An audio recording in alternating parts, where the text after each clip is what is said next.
2024년도 가을 학기를 맞이해서 우리 원우님들에게 우리 주님의 은혜와 평강의 복이 함께 하시기를 간절히 축원합니다.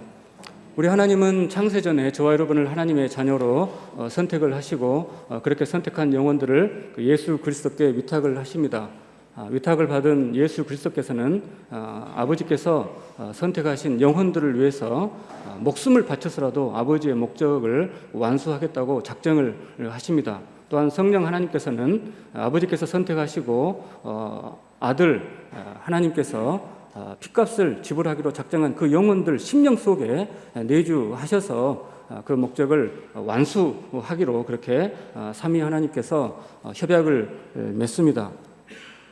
그래서 하나님의 말씀이 선포되는 가운데, 이 크신 은혜의 복음이 선포되는 가운데 성령께서 우리 심령 가운데 이 하나님의 크신 은혜와 사랑이 깨달아지도록 역사하시면 그 순간에 우리는 이 하나님의 약속, 계약서에 인격적으로 서명을 하게 되고, 서명하는 순간 주님은 우리를 의롭다고 인정을 하시고 그 믿음에 근거해서 약속하신 그 영생, 약속하신 영생을 곧바로 시작을 하십니다.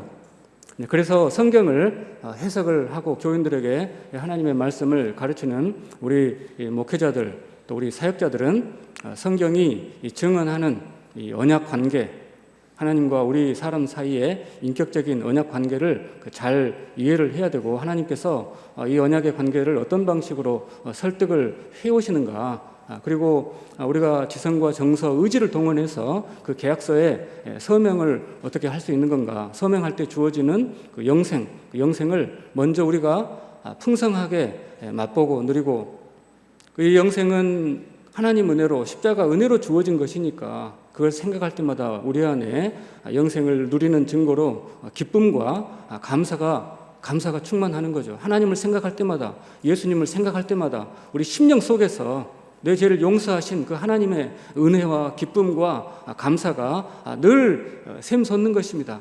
그 영생을 그렇게 경험을 하고 이 영생을 풍성하게 경험하지 못한 성도들에게 조금이라도 이 영생의 비밀을 알려주도록 애쓰는 것, 이것이 우리 목회자와 사역자의 사역의 핵심이라고 할 수 있습니다.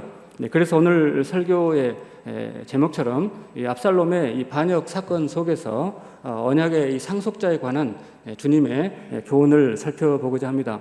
이를 위해서 먼저 언약을 어떻게 정의할 것인가, 팔머 로버슨은, 언약 신학의 대표적인 학자 팔머 로버슨은 언약을 가리켜서 주권적으로 사역되는 피로 맺은 이런 약정이다, 이렇게 정의를 합니다.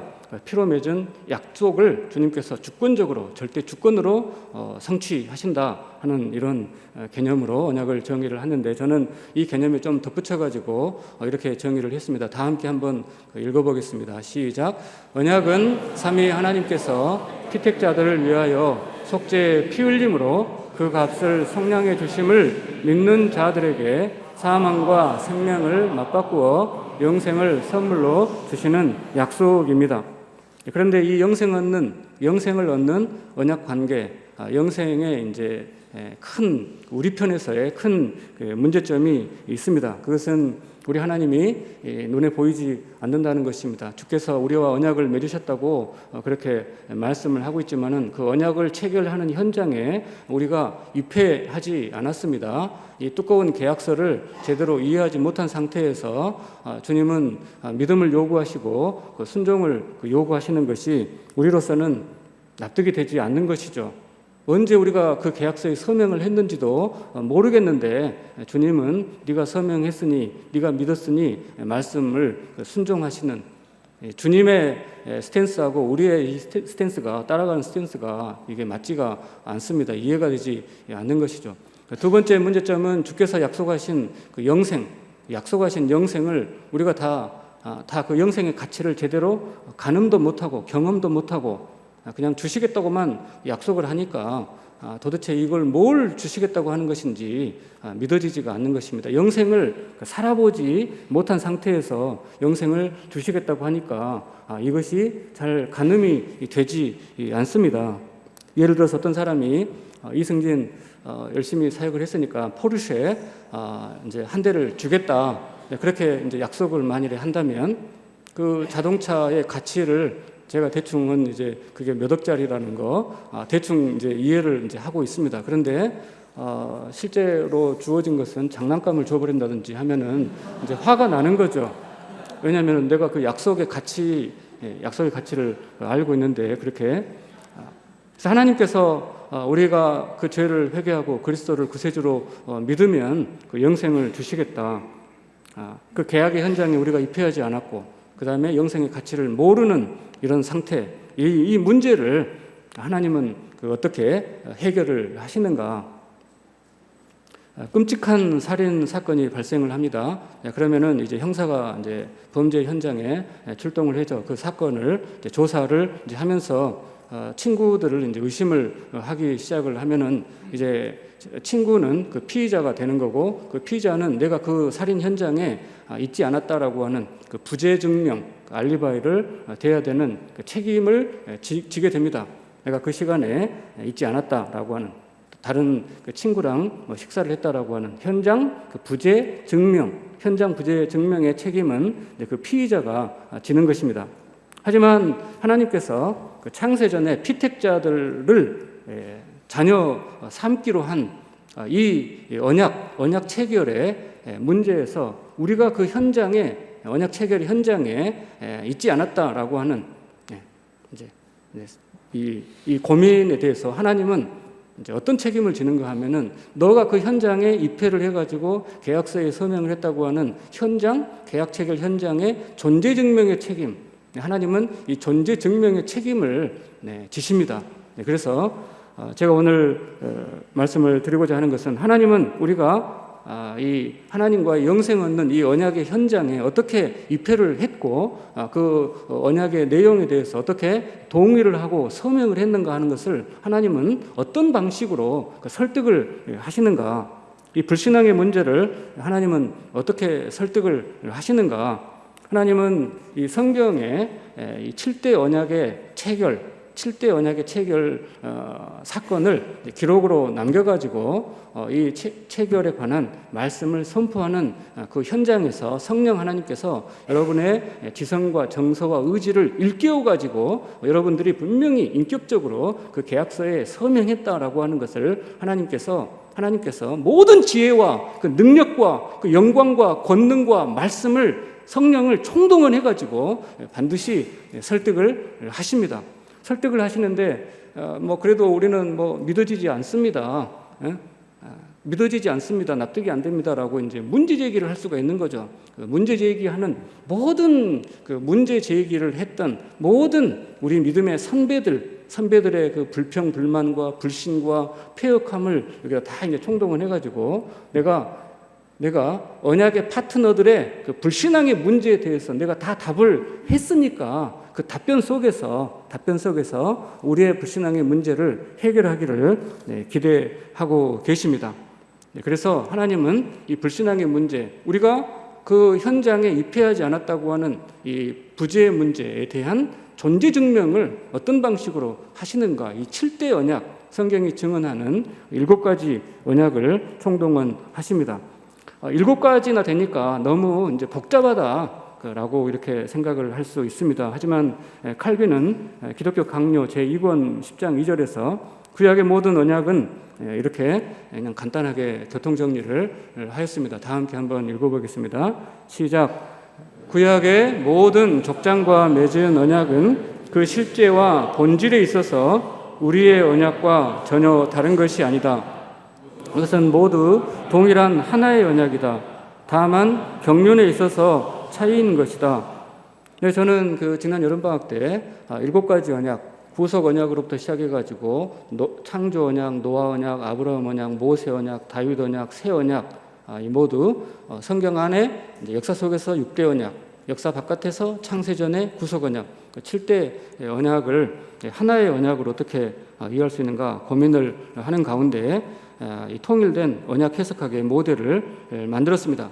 먼저 창세기 1장 이하에서 하나님은 아담을 창조하시고 아담을 대표자 삼아가지고 저와 여러분에게 이제 약속을 하십니다. 너희는 생육하고 번성하여 땅에 충만하라. 땅에 있는 모든 것들을 하나님의 주권으로, 하나님의 말씀으로 통치하고 다스려서 하나님의 영광이 하나님의 백성들이 있는 그 땅에서 드러나도록 그렇게 초청을 하십니다.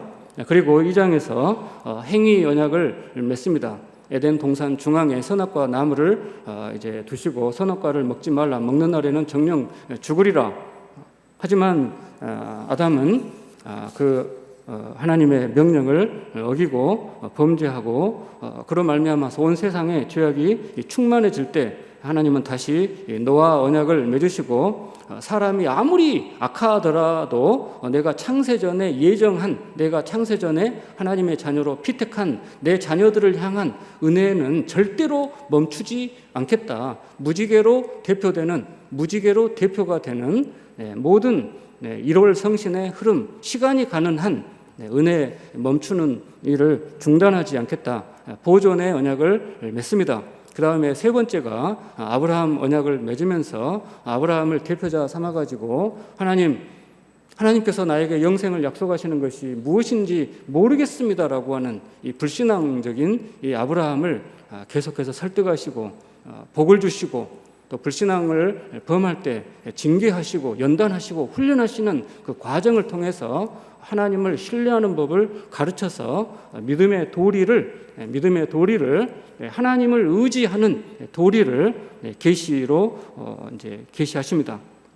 그 다음에 시내산에서 이제 모세를 통해서 영생 얻는 비결, 주께서 약속하신 영생 얻는 비결은 내가 죄인인 것을 인정하고 하나님께서 대신 피 흘려 주셨음을 인정하고 이제 그 다음에 말씀 순종을 통해서 말씀을 순종하기 시작하면은 주께서 이제 약속하신 영생을 누릴 수 있다. 그래서 모세 언약은 저는 개인적으로는 말씀 순종의 언약, 말씀 순종을 통해서 그 영생을 누릴 수 있는 그런 언약으로 이해를 합니다. 그렇게 해서 창세 전에 구속 언약을 작정하신 것을 이제 역사 속에서 아담 언약, 노아 언약, 아브라함 언약, 모세 언약 이렇게 이제 보여주시고 그래서 결국은 이제 그 다음에 다윗 언약을 통해서 다윗과 언약을 맺습니다. 다윗 언약의 핵심은 이제 참 성전을 건축한다. 하나님이 성전을 건축한다. 참 성전 대신 예수 그리스도 안에서 영생을 누릴 수 있다라고 하는 것을 보여줍니다. 그래서 다윗 언약은 성전이라고 하는 공간 속에서 영생을 누린다면은 그에 대칭되는 노아 언약은 시간이 가는 한 항상 우리는 그리스도 안에서 영생을 얻는다. 그래서 다윗 언약의 공간과 노아 언약의 시간의 대칭성, 그 다음에 아브라함 언약의 믿음의 원리, 모세 언약의 말씀 순종의 원리, 이 두 가지를 통해서 영생을 누릴 수 있다라고 하는 것을 이제 교훈을 하시고 선지자들을 대거 동원해가지고 성령이 그 심령 속에 내주해야만 예수 그리스도를 제대로 믿을 수 있고 영생 얻을 수 있다고 하는 예언을 이제 하시고 드디어 예수 그리스도께서 오셔가지고 새 언약을 완성하심으로 창세전의 구속 언약을 최종적으로 성취를 하십니다. 이러한 과정 속에서 이제 사무엘 하로 가게 되면은 하나님께서 다윗에게 찾아오셔서 말씀을 하십니다. 다윗이 노년에 간절히 소원했던 것 하나는 바로 자기가 직접 성전을 건축하고 싶어하는 것입니다. 내 평생 주님과 함께 동행하는 그 집을 지어서 주님과 영원토록 동행하고 싶다. 이 주께서 나에게 약속하신 이 영생을 세상의 모든 유혹으로부터 자유로운 상태에서 오직 주님과 동행하는 그 성전을 짓기를 간절히 소원했습니다. 하지만 나단 선지자를 통해서 이제 선포가 되는 사무엘 하 7장에서 선포가 되는 이 다윗 언약의 핵심적인 메시지는 세 가지입니다. 그 첫 번째는 너 다윗은 절대로 성전을 건축할 수 없다. 두 번째로 네 몸에서 날 씨 그 한 사람이 이 성전을 건축할 것이고, 그가 왕위에 올랐을 때 내가 그 왕권을 영원토록 견고하게 보장을 해주는 이 세 가지 말씀이 다윗 언약의 핵심이라고 생각을 합니다. 그런데 하나님께서 다윗에게 너는 성전을 건축하지 못해 라고 말씀을 하셨을 때, 너는 짓지 못하고 너의 후손, 너의 씨가 성전을 건축할 거야, 너는 성전을 건축할 자격이 없어, 이렇게 말씀을 하셨을 때 다윗의 심정은 어땠을까요? 다윗의 심정은 자신의 간절한 그 심장을 꺼내서 주님께 드리고 싶은 그 간절함이 거절된 것 같은 마음의 그 절망과 실망을 느꼈을까요? 성경 본문은 이 약속이 있고 나서 다윗이 너무나 기쁨으로 반응했음을 증언하고 있습니다. 사무엘하 7장 18절 이하에서 다윗은 너무나 기뻐서 하나님께 감사의 기도를 드립니다. 주 여호와여, 나는 누구이오며 내 집은 무엇이기에 나를 여기까지 이르게 하셨습니까? 세상에 나처럼 이렇게 큰 은혜를 받은 사람이 도대체 어디가 있겠습니까? 주께서 이 지극히 벌레만도 못한 나를 작게 여기지 아니하시고 이렇게 큰 은혜를 베푸십니까? 이렇게 감사의 기도를 드립니다. 다윗이 사무엘하 7장에 이 언약의 말씀, 너는 못 짓는다, 네 후손이 짓는다, 이런 말씀을 들었을 때 절망이 아니고 오히려 기뻐할 수밖에 없었던 그 이유가 있습니다. 다윗의 마음속에는 하나님의 약속의 말씀, 창세기에서 유다 지파에 관한 그 축복의 말씀, 그 말씀을 통해서 하나님의 은혜를 누리기 시작했고 하나님의 그 영생을 맛보아 누리기 시작을 했습니다. 그런데 사무엘하 7장에 와가지고 주님께서 축복을 더해 주시는 것이 무엇인가 하면은, 네가 맛보기 시작한 그 영생은 너 혼자만이 아니고 너 자손들을 통해서 계속이 되는 것이다. 네가 맛본 그 영생은 너의 조상들이 맛보기 시작을 했고, 영생은 너무나 큰 것이기 때문에 어느 한 사람이 한 평생으로 맛보고 다 끝내버릴 수 있는 것이 아니고 우리 조상들이 그것을 맛보기 시작했고, 그 조상들은 아브라함은, 이삭은, 야곱은 하나님께서 나에게 주신 것이 영생이다, 하나님과 동일한 것이다, 하나님과 동행하는 것이다 라고 하는 그 증거를 어디에서 삼았는가 하면은, 자기가 맛보기 시작한 영생을 동일하게 맛보기 시작하는 자손들이 계속해서 태어나면서 결국은 하늘의 별과 같이 무궁한 영생을 내가 누리기 시작을 했고, 이것은 나 한 대에 끝나는 것이 아니고 내 자손들을 통해서 계속이 되는구나 라고 하는 것을 확신을 했는데, 그 확신에 이제 다윗이 동참을 했고, 내가 누리기 시작한 이 영생은 우리 조상들이 누렸었고 우리 조상들이 소망을 했었던 그 영생에 내가 참여하는 것이구나. 그런데 나 한 대에서 끝나는 것이 아니고 이 부족한 나를 통해서 자손들이 태어나고 그 자손들도 이 영생에 참여하는구나 라고 하는 것이 너무나 기쁘고 감사했습니다. 그래서 실망이 아니고 기쁨이 충만했습니다. 우리 하나님께서 사무엘하 7장에서 다윗에게 성전 건축을 약속하신 중요한 이유가 두 가지가 있습니다. 첫 번째 이유는 창세전에 주께서 다윗을 하나님의 자녀로 선택을 했기 때문입니다. 그 선택을 역사 속에서, 다윗의 인생 속에서 완성하기 위해서 네가 누린 영생은 너 자손들을 통해서 계속 이어진다, 이렇게 말씀을 하신 것이죠. 창세전에 구속 언약에서 성부, 성자, 성령이 다윗을 지목하여 특정했기 때문에, 그 예정을 했기 때문에 그 예정을 완성하기 위해서 그 인생 속에 하나님이 찾아오셔가지고 그 언약을 다시 한번 약속하고 계시다는 것입니다. 이 약속은 저와 여러분들에게도 동일하게 해당되는 것이죠. 그 참 성전이신 예수 그리스도 안에서 우리는 영생을 누린다라고 동일하게 우리에게도 해당되는 그러한 약속이고, 우리를 선택하신 이유도 동일하게 창세전에 구속 언약을 통해서 저와 여러분을 하나님의 자녀로 선택을 하셨기 때문에 그 선택을 실행하기 위해서 하나님은 말씀을 통해서 우리를 계속해서 초청하시고 복을 더해주고 계시다는 것입니다. 두 번째 이유가 있습니다. 그 이유는 다윗은 하나님의 약속의 말씀을 붙잡았고 그 약속을 내가 믿습니다라고 하는 그 믿음의 실력을 말씀 순종을 통해서 증명해냈기 때문에 추가적으로 이 축복의 말씀이 더해지고 있습니다. 창세기 49장 8절의 말씀, 유다야 너는 내 형제 중에 찬송이 될 것이고 으뜸이 될 것이고 왕권을 상징하는 이 지팡이 규가 유다의 지파에서부터 영원토록 떠나지 아니할 것이다. 너는 정말 강력한 숫사자 같고 암사자 같다. 너가 다스려야 될 것들을 빼앗아가는 모든 것들을 너는 담대하게 숫사자처럼 암사자처럼 쫓아가가지고 그 움킨 것을 반드시 뺏어 올 것이다라고 하는 이 약속의 말씀을 문자적으로 신뢰를 했습니다. 문자적으로 신뢰를 하고 양을 돌보는 상황 속에서 이제 맹수들이 쫓아왔을 때 이 말씀을 문자적으로 믿고 하나님께서 나에게 맡기신 이 사명을 너가 빼앗아갈 수 없다고 이제 몽둥이를 들고 쫓아가서 그 사자들이 짐승들이 움킨 것을 뺏어 왔습니다. 골리앗이 하나님의 언약은 모르겠고 나와 단판을 지어가지고 다시 언약을 맺자.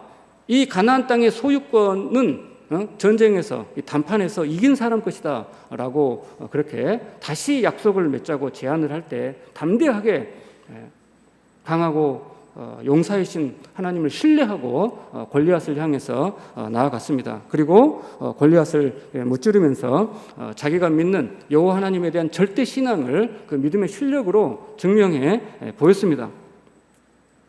그렇기 때문에 그 믿음의 실력이 뒤따랐기 때문에 하나님은 이제 사무엘하 7장에서 추가적으로 그 다윗의 믿음의 반석에 근거해서 하나님의 나라가 이 다윗의 믿음의 반석 위에서 영원토록 견고할 것을 다시 한번 보장해 주셨습니다. 이 사무엘하 7장의 약속의 말씀이 나단 선지자를 통해서 선포가 됩니다. 선포가 된 이후로 이 축복의 말씀은 이제 다윗의 가족 식구들에게 또 백성들에게 전파되기 시작을 했습니다. 다윗은 이 약속의 말씀에 근거해서 자기 가족들을 축복을 하고 자기 친척들을 축복을 하고 자기 백성들을 축복을 하기 시작을 했을 것입니다. 이스라엘 전역에 그 축복의 메시지가 소문이 났을 것입니다. 한편 이 축복의 말씀을 아버지로부터 전해 들었던 그 압살롬은 무슨 생각을 했겠는가? 맨 처음에는 너무나 기쁘고 자랑스럽고 즐거웠습니다. 하지만은 다윗이 사무엘하 이제 12장으로 넘어가면서 밧세바를 성폭행하고 우리아를 죽이는 범죄를 이제 저지르는 이런 현장을 옆에서 지켜보면서 하나님의 그 크신 그 약속의 말씀과 그 약속을 감당하고 축복을 증거하는 그 다윗, 그 당사자 사이에 이 괴리감, 이 믿음의 이 괴리감 때문에 매우 혼란스러운 시간을 거치다가 이제 암논이 똑같이 자기 아버지처럼 이렇게 누이를 성폭행을 하는 이런 일들을 지켜보면서 점점점 하나님께서 다윗 왕에게 성전 건축을 허락을 하지 않는 인간적인 그 이유가 납득이 되기 시작을 했습니다. 하나님께서 이 다윗 왕에게 성전 건축을 허락을 하지 않는 이유가 납득이 되기 시작을 했습니다. 성폭행을 저지르기 이전부터 다윗은 손에 피가 많은 사람이고 성폭행을 저지르고 나서도 그 문제를 공명정대하게 만족스럽게 처리하지 못한 것 같고, 그래서 다윗처럼 음란하고 다윗처럼 공명정대하지 않고 다윗처럼 그 죄악의 문제를 올바르게 정리하지 못한 그런 사람들이 어떻게 성전을 짓겠는가? 그렇게 불의한 다윗 왕, 아무리 내 아버지라도 그렇게 불의한 왕은 절대로 건축할 수 없다. 그러나 이 상황을 공명정대하게 바라보는 압살롬, 나 같은 사람이 약속의 말씀 그대로 그 다윗의 몸에서 날 내가 성전 건축의 적임자라고 생각을 하기 시작을 했습니다. 그런 생각으로 압살롬은 이제 이스라엘 백성들의 마음을 훔치기 시작을 합니다. 오늘 본문 15장 2절에서 압살롬은 이제 성문 앞에 재판정 앞에서 기다리고 서 있다가 다윗 왕에게 재판을 억울한 송사를 판결을 구하러 오는 그런 사람들에게 다가갑니다.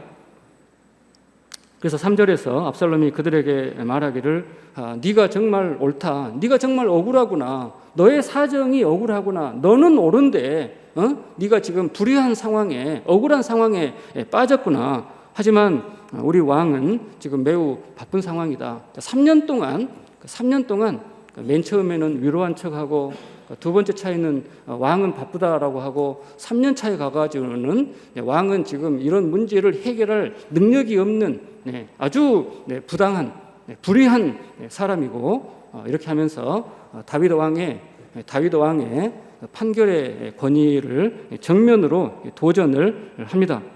그렇게 해가지고 백성들의 마음을 어느 정도 이제 훔치면서 적격자는 이제 다윗 왕이 아니고 저입니다라고 하는 것이 설득이 되었다 싶으면 12절에서 헤브론으로 가가지고 내가 마음속에 주님께 서원한 나의 그 서원의 내용은 당시로서는 지금으로서는 주님 나의 죄를 용서해 주시옵소서. 오직 하늘의 은혜만을 간절히 구합니다. 그렇게 예배 드리겠다고 허락을 받아내서 헤브론으로 갑니다.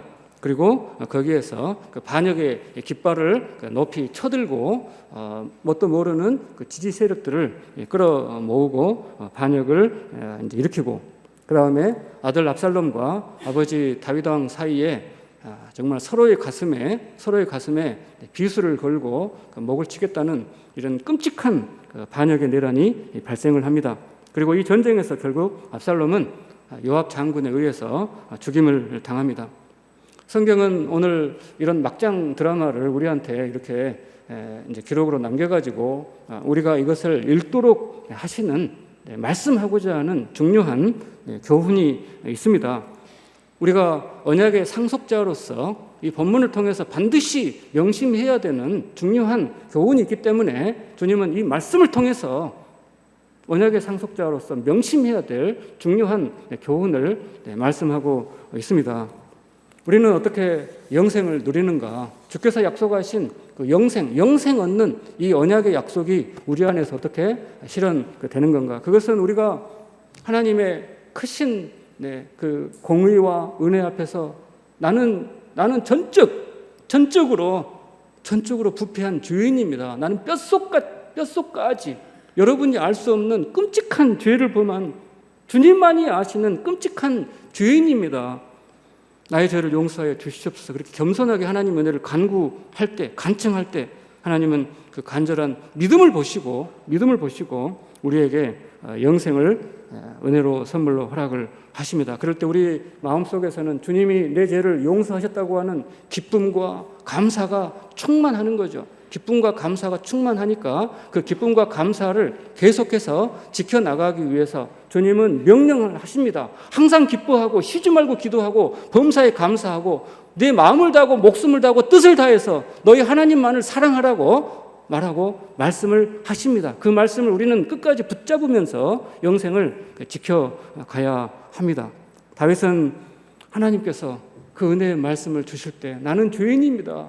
내 안에 정직한 영, 정결한 영 새롭게 하여 주시고 내가 항상 주님만을 바라보는 이 일을 멈추지 아니하도록 주님 불쌍히 여겨 주시옵소서. 그렇게 간절히 기도하면서 그 간절한 기도가 응답이 눈에 보이는 물질적인 축복을 통해서 인간관계를 통해서 응답이 되는 것을 지켜보면서 그 안에 기쁨과 감사가 충만했을 것입니다. 하지만 동일한 사무엘하 7장의 약속을 귀로 들었던 압살롬은 자기가 다윗 왕보다 의롭다고 하는 비교 의식에 빠졌습니다. 자기가 붙인 다윗 왕을 제낄 정도로 자기는 공의로운 사람이라고 하는 자기가 최고로 의로운 의의 상속자라고 하는 언약의 상속자의 적임자라고 하는 그 착각에 빠져 있습니다. 그리고 다윗 왕이 자기 형제인 이 암논의 이 성폭행의 문제를 공의로 처리하지 못하는 그 모습 속에서 극단의 이제 분노를 느끼게 되고 3년, 5년의 세월 속에서 하나님께서 이 분노를 주신 이유가 무엇이겠는가? 네가 동원해가지고 해보라고 하는 것이 아니겠는가 해서 그 마음속에 그 분노를 실제로 실행할 계략을 꾸미게 되고 약속을 이런 방식으로 실현해야 되겠다. 어떻게 실현합니까? 이제 성문 앞에 재판받으러 오는 그런 이스라엘 백성들 다가가가지고 자기 의를 앞세웠을 것입니다. 여러분들 정말 제가 볼 때 억울해 보입니다. 하지만 여러분 억울하시다면 저만큼 억울하겠습니까? 내가 암세자 왕론을 죽인 것은 개인적인 원한의 문제가 아닙니다. 내가 나의 누이 암론을 사랑해서 분노를 느끼는 것이 아닙니다. 이것은 개인 집안의 개인적인 사적인 감정의 문제가 아닙니다. 내가 왕세자 암론을 죽일 수밖에 없는 그 이유가 있습니다. 제가 암론을 살려둘 수 없는 중요한 이유는 이 문제를 우리 아버지 다윗 왕이 해결을 해야만 하는데 우리 아버지는 이 문제를 해결할 수가 없습니다. 왜냐하면 암논의 문제는 아버지의 문제거든요. 그래서 이런 부정이 발생을 했을 때 그냥 우리는 그냥 가만히 지켜봐야만 하는 것입니까? 주께서 사랑하시는 이 언약의 땅에 이러한 끔찍한 비극이 발생을 할 때 그냥 힘이 없다고 그냥 가만히 지켜만 보고 있어야만 되는 것입니까? 이런 부정이 우리 가운데 계속해서 발생을 할 때 우리는 그냥 기도만 하고 가만히 있어야만 되는 것입니까? 그런 부도덕한 이런 일은 주께서 사랑하시는 이 이스라엘 땅에서는 다시는 일어나지 말아야 되기 때문에 제가 할 수 없이 칼을 들 수밖에 없었습니다. 여러분도 정말 억울한 사람들입니다. 우리 억울한 사람들끼리 힘을 합쳐가지고 하나님의 뜻을 이 땅에서 이루어내야 되겠습니다. 이렇게 설득을 할 때 모든 이스라엘 백성들은 열광을 했을 것이고 박수를 쳤을 것입니다. 압살롬의 머릿속에는 아버지 다윗 왕을 통해서 전달된 그 하나님의 축복의 말씀이 분명히 들어 있었습니다. 하지만 그 머릿속에 들어있는 축복의 말씀이 압살롬의 이 심장으로 내려올 때는 그것은 기쁨과 감사가 아니고 분노와 자기 의와 자기의 욕망이 뒤범벅이 되어 있었습니다. 압살롬은 반역을 실행하기 위해서 다윗 왕에게 주변 사람들한테 거짓말을 하나 더 합니다. 왕이여, 제가 헤브론에 가가지고 내가 주께 약속한 그 서원을 지키고자 합니다. 제가 예배를 드리면서 주님께 약속한 서원을 내가 이행하고자 합니다. 그렇게 말을 했을 때 주변 사람들은 압살롬을 매우 경건한 사람, 하나님 앞에서 예배를 드리는 매우 경건한 사람으로 그렇게 생각을 했을 것입니다. 하지만 그 마음속에는 경건을 가장하고 자기 의로움과 교만에 빠져서 아버지를 반역하겠다고 하는 무서운 욕망과 탐심과 자기 의와 교만이 독사처럼 그 마음속에 독사처럼 웅크리고 있었습니다. 압살롬의 반역은 지금 이 세상에서 지금도 이 십자가 은혜를 모르고 십자가 은혜에 감사할 줄 모르는 이 패역한 심령 속에서 지금도 계속 진행 중입니다. 제가 너무 얼굴 표정이 과격한 것에 대해서 용서를 구합니다. 지금 이 패역한 시대에 높이 들린 주님의 보좌에서 감히 주님의 자리를 그 자리에 주님을 쫓아내고 자기가 주인인 것처럼 그렇게 주인 행세를 하고 있습니다. 이런 시대에 주께서 저와 여러분을 합동신학대학원으로 부르시고 하나님 말씀만 앞세우는 개혁신학을 공부하도록 하시는 중요한 이유가 있습니다. 그것은 정말 하나님의 은혜, 내 죄를 용서하신 주님의 은혜로 우리 마음이 충만해져서 그것을 아직 경험하지 못한 사람들한테 주님의 은혜에 대한 감사와 기쁨을 나눠주라고 저와 여러분을 이 자리로 부른 줄 믿습니다. 개혁주의 신학을 추구하는 목회자들, 개혁주의 신학을 열심히 공부하는 우리 신학생들, 십자가 은혜를 놓쳐버리고 십자가 은혜를 단 한순간도 망각을 해버리게 되면 자기 의에 빠져서 다른 사람들을 정죄하기 쉽고 자기가 다른 사람들보다 더 훌륭하다라고 하는 그러한 교만에 빠지게 됩니다. 그 순간 그에게서는 십자가 은혜에 대한 기쁨과 감사는 조용히 안개처럼 사라져버리고 이제 마귀의 장난에 놀아나게 되는 것입니다. 그래서 항상 우리는 주님 십자가 은혜에 대한 기쁨과 감사를 유지해야 되겠습니다. 이를 위해서 매일매일 매 순간순간 주님 앞에 설 때마다, 주님을 생각할 때마다, 십자가를 생각할 때마다 주님, 나는 죄인입니다. 답이 없는 죄인입니다. 모두가 다 천국 가고 이승진 너 한 사람만 남아가지고 너만큼은 지옥 가야 되겠다라고 말씀하실 때, 말씀으로만 하시는 것이 아니고 다른 사람들은 이해할 수 없는 억울함과 고난을 당할 때 네가 책임을 져라 라고 이렇게 감당할 수 없는 책임을 부여하실 때, 주님 제가 감당을 해야죠. 그렇게 하면서 기쁨으로, 즐거움으로, 감사로 감당을 해서 여러분이 경험하고 누린 것이 우리 예수님께서, 우리 주님께서 십자가에서 살과 피를 다 찢기시고 내어주시면서까지 그렇게 만들어가지고 우리에게 주신 영생임을 분명히 확신하고 이 기쁨과 이 은혜와 감사를 주변 사람들한테 나누어 주시기를 주님의 이름으로 간절히 축원합니다. 기도하시겠습니다. 거룩하시고 자비가 무궁하신 우리 주 하나님 아버지, 어두운 가운데 빛이 있으라 말씀하신 이 한마디 말씀으로 하늘과 땅을 창조하시고 하늘 하나님의 보좌와 땅 하나님의 발등상 이 사이에 주의 백성, 주께서 핏값으로 사신 주의 백성들 교회로 세워주시고 주님 저희들을 교회의 일꾼으로, 사역자로, 언약의 상속자로 불러주신 우리 주 하나님 아버지 은혜를 세세무궁토록 찬양 또 찬양 드리옵나이다. 크신 은혜에도 불구하고 주님 십자가 은혜를 망각할 때가 참으로 많고 나의 의로움을 앞세워서 하나님 주님의 영광을 먹칠할 때가 참으로 많은 이 죄인을 주님 다시 한번 불쌍히 여겨 주시옵소서, 긍휼히 여겨 주시옵소서. 오직 주 예수 그리스도의 십자가만이 우리를 구원하며 우리를 영생으로 인도하며 영생을 매일매일 누리는 가운데 십자가를 단 한순간도 놓치지 아니하도록 주님 우리를 붙잡아 주시옵소서. 우리의 구세주 예수님의 이름으로 기도 올리옵나이다. 아멘.